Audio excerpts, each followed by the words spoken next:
Shalom, selamat pagi God Lovers. Mari kita datang ke hadirat Tuhan. Kita memandang wajahnya dan merasakan kasih setianya. Kita angkat pujian kita.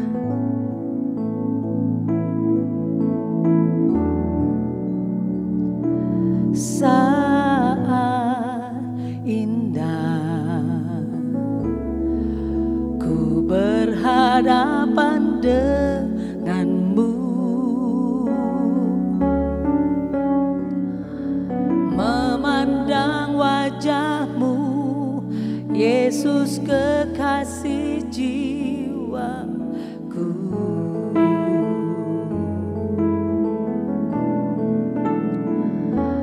Bawa daku erat dalam pelukanmu,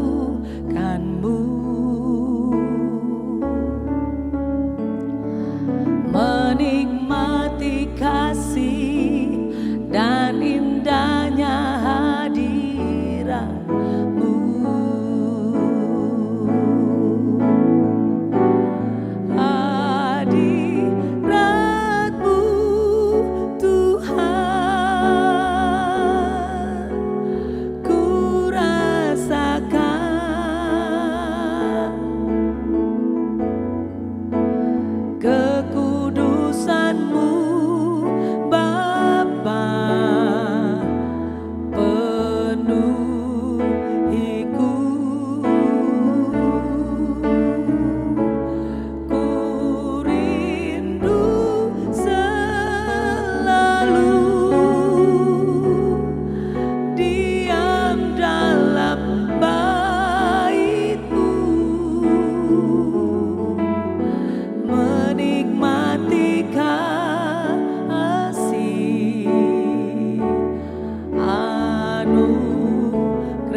Salam God's Lovers, bertemu kembali dalam program Words from Heaven pagi ini.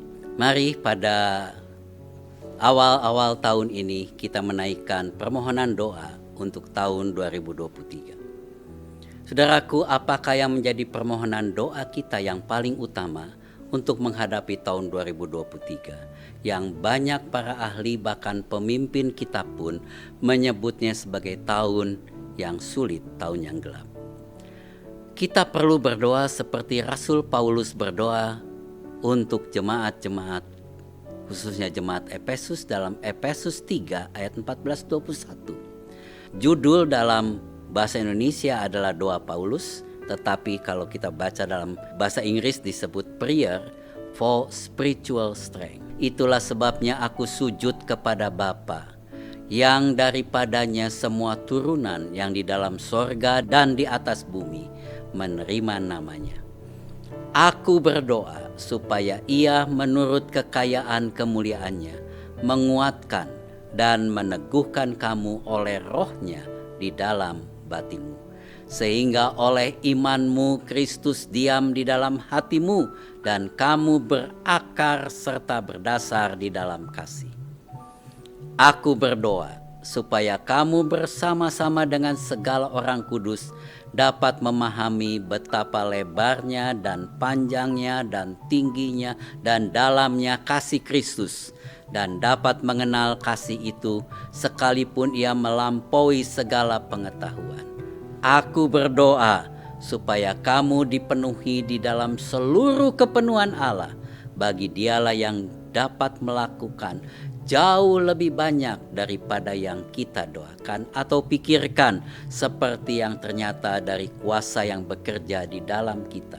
Bagi Dialah kemuliaan di dalam jemaat dan di dalam Kristus Yesus turun-temurun sampai selama-lamanya.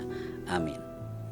Saudaraku, di awal tahun 2023 ini mari kita naikkan doa sebagaimana Rasul Paulus tadi berdoa untuk jemaat Efesus, yaitu agar kita pun dapat memiliki kerohanian yang kuat.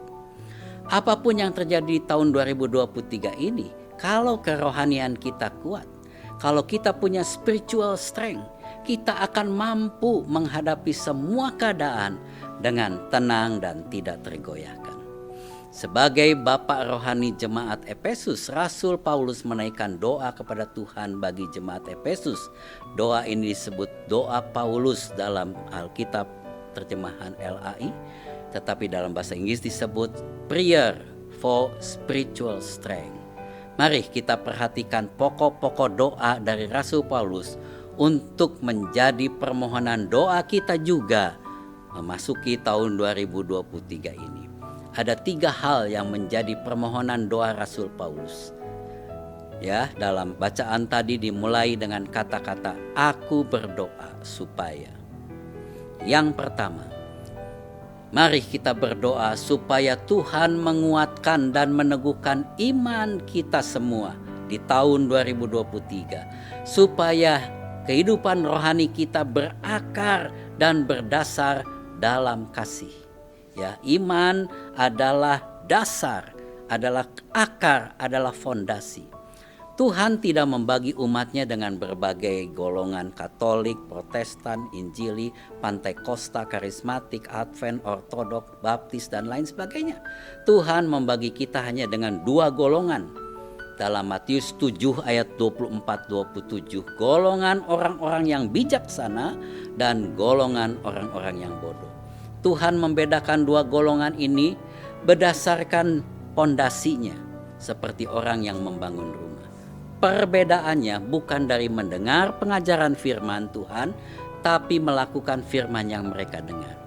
Pondasi kehidupan Kristen yang kita sebut iman, disebut dasar dari segala sesuatu adalah dengan melakukan firman Tuhan. Mereka yang sanggup bertahan menghadapi badai kehidupan ini.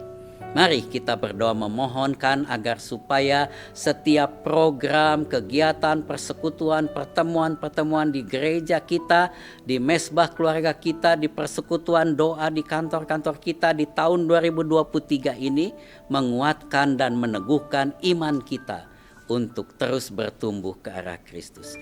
Jangan sampai kegiatan gereja kita, program, rencana kita membawa kita kepada perpecahan, permusuhan yang malah melemahkan semangat dan iman kita kepada Kristus.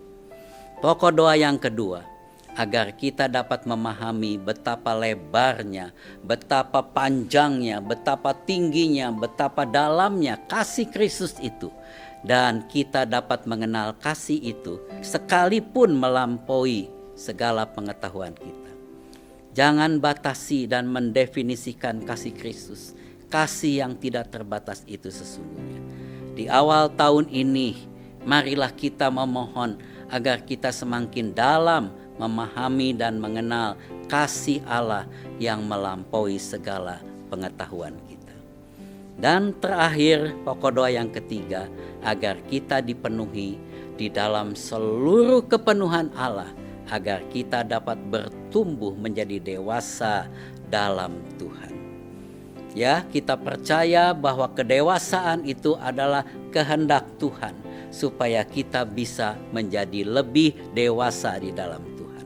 Saudaraku, itulah 3 hal yang menjadi permohonan doa kita di awal tahun ini. Biarlah kita memiliki dasar iman yang kuat. Kita lebih mengenal kasih Kristus dan kita bertumbuh menjadi dewasa di dalam Tuhan. Tuhan memberkati. Mari kita berdoa. Bapa di dalam surga, terima kasih kami sudah ada di tahun 2023. Terima kasih buat penyertaan pertolongan Tuhan. Doa kami pada awal tahun ini, kiranya kami memiliki kerohanian yang kuat di tahun ini. Kami percaya dengan memiliki kerohanian yang kuat, kami dapat menghadapi apapun yang akan terjadi di tahun 2023 ini. Oleh sebab itu kami berdoa kiranya Tuhan memberikan iman yang teguh kepada setiap kami. Biarlah kami lebih diberikan kesempatan mengenal Engkau secara pribadi dan bertumbuh kerohanian kami menjadi kerohanian yang dewasa. Dalam nama Tuhan Yesus. Amin. Bagi God's Lover yang merasa diberkati, bisa membagikan link YouTube renungan ini kepada saudaramu, kerabatmu, teman-temanmu, dan siapa saja. Terima kasih. Tuhan Yesus memberkati.